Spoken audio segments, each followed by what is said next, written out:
La période du Haut Moyen Âge, qui s'étend approximativement du au XIIe siècle, est marquée par de profondes mutations politiques, sociales et économiques.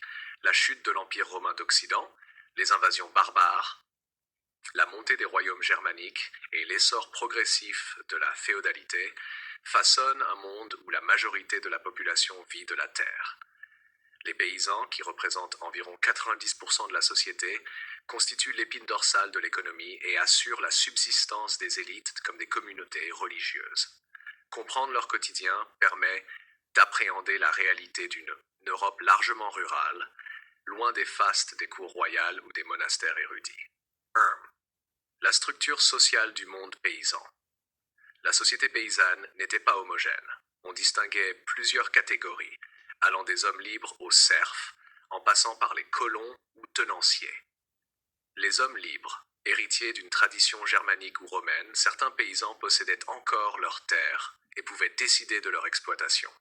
Toutefois, leur liberté demeurait fragile et souvent menacée par les puissants voisins.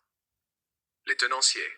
La majorité des paysans travaillaient sur des terres appartenant à un seigneur ou à une institution ecclésiastique. En échange de leur exploitation, ils versaient des redevances en nature, grains, bétail, volailles ou en corvée. Les serfs. Liés à la terre, ils ne pouvaient la quitter sans l'autorisation de leur seigneur. Leurs conditions, bien que moins dures que l'esclavage antique, limitaient fortement leur liberté. Cette hiérarchie traduisait une dépendance croissante de la paysannerie vis-à-vis des seigneurs, phénomène qui s'accentua avec l'essor du système féodal au XIIe siècle. 2.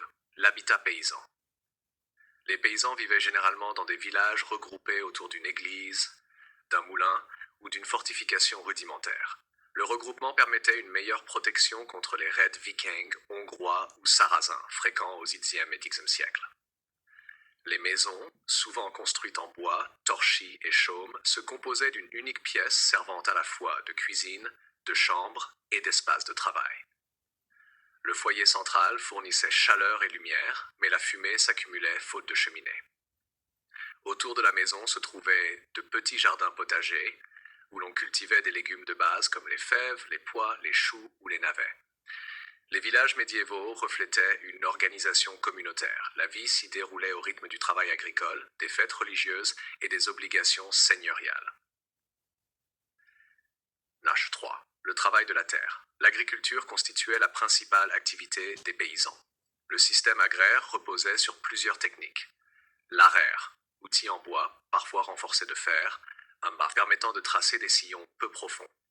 L'introduction progressive de la charrue lourde dans certaines régions, notamment au nord de l'Europe, améliora le rendement en retournant les sols argileux. La jachère. Les terres étaient exploitées selon un système de rotation, souvent biennal, laissant reposer une partie du champ pour régénérer sa fertilité. Les cultures principales. Les céréales dominaient, en particulier l'épeautre, le seigle, l'orge et le blé. Elles constituaient la base de l'alimentation, transformée en bouillie ou en pain. L'élevage. Les paysans élevaient porcs, moutons, chèvres et volailles. Le bœuf et le cheval servaient principalement comme bêtes de trait. Le calendrier agricole rythmait la vie, les semailles au printemps et en automne, la moisson en été, les vendanges en automne, puis les travaux d'entretien en hiver. 4. Les obligations et charges paysannes. La vie des paysans était alourdie par diverses redevances dues aux seigneurs. Les corvées, journées de travail gratuits sur la réserve seigneuriale, labour, récolte, construction. Les redevances en nature, une partie des récoltes était remise aux seigneurs ou à l'église. Les banalités, taxes pour l'usage obligatoire des équipements collectifs, fours, moulins, pressoirs, souvent monopoles seigneuriaux. À cela s'ajoutait la dîme, impôt ecclésiastique représentant environ 1/10 de la production. Ces charges pouvaient peser lourdement, surtout lors des années de mauvaise récolte ou de famine. 5.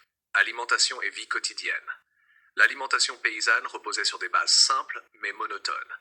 Les céréales formaient l'essentiel de l'apport calorique, bouillie d'avoine ou de seigle, pain souvent noir et dur. Les légumes, choux, fèves, lentilles, navets, complétaient le régime. La viande restait rare, sauf lors de fêtes ou d'abattage collectif. Le porc était la viande la plus consommée. Les produits laitiers, lait, fromage, beurre occupaient une place importante. Les boissons, la bière et l'hydromel dominaient au nord, tandis que le vin était courant dans les régions méridionales. Les repas, souvent pris 2 fois par jour, rassemblaient la famille autour du foyer. Les périodes de jeûne religieux imposées par l'Église structuraient également le rythme alimentaire. 6. La religion et la culture paysanne. La religion chrétienne occupait une place centrale dans la vie paysanne. Le village s'organisait autour de l'église paroissiale, lieu non seulement de culte, mais aussi de rassemblement communautaire. Les fêtes liturgiques, Noël, Pâques, la Toussaint, cadraient le temps, et les saints patrons protégeaient champs et troupeaux. Cependant, les mentalités paysannes restaient imprégnées de traditions anciennes héritées du paganisme. Les croyances dans les esprits, les rites agraires ou les superstitions coexistaient avec la foi chrétienne, souvent tolérées ou récupérées par le clergé local. 7. Les risques et difficultés. La vie paysanne au Haut Moyen-Âge était marquée par l'incertitude et la précarité. Les famines, fréquentes à cause de mauvaises récoltes, elles entraînaient la disette et la mortalité. Les épidémies, maladies comme la peste ou la dysenterie pouvaient décimer des villages entiers. La guerre et les pillages. Les paysans subissaient de plein fouet les incursions vikingues, hongroises ou sarrasines, ainsi que les conflits entre seigneurs locaux. La justice seigneuriale. Les paysans dépendaient du tribunal de leur seigneur, dont les décisions étaient souvent arbitraires. Ces menaces contribuaient à renforcer le sentiment de dépendance et la recherche de protection auprès des puissants. 8. Solidarité et communauté. Malgré ces difficultés, la communauté villageoise jouait un rôle essentiel de cohésion et de survie. Les travaux agricoles s'effectuaient souvent collectivement, moissons, battage, entretien des haies ou des chemins. Les fêtes religieuses et les foires constituaient des moments de sociabilité et de partage. Les coutumes locales réglaient les droits d'usage collectif, pâturage, forêt, points d'eau. Cette solidarité paysanne, indispensable à la survie, forgeait une identité communautaire forte, même si elle n'excluait pas les tensions. 9. Transformation à l'aube de l'an 1000. À partir du Xe siècle, l'Europe connaît des évolutions qui marquent profondément la vie paysanne. L'amélioration des techniques agricoles, charrues lourdes, colliers d'épaule pour les chevaux, assolement triennal. La stabilisation politique progressive après les grandes invasions. L'essor démographique, favorisé par de meilleurs rendements agricoles. L'intégration croissante de la paysannerie dans le système féodal, avec des obligations plus clairement codifiées.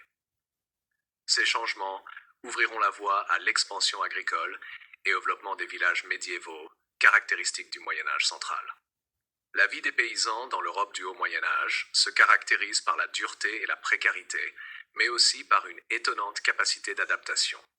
Travaillant la terre avec des moyens rudimentaires, soumis aux charges seigneuriales et ecclésiastiques, ils formaient la base silencieuse d'une société qui reposait sur leur labeur.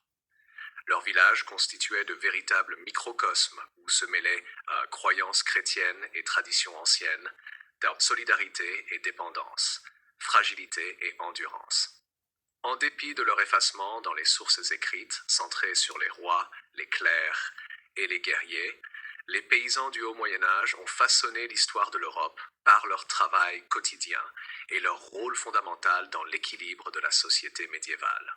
Ils nous rappellent que l'histoire n'est pas seulement celle des puissants, mais aussi celle de ces millions d'anonymes dont la vie simple assurait la continuité de la civilisation.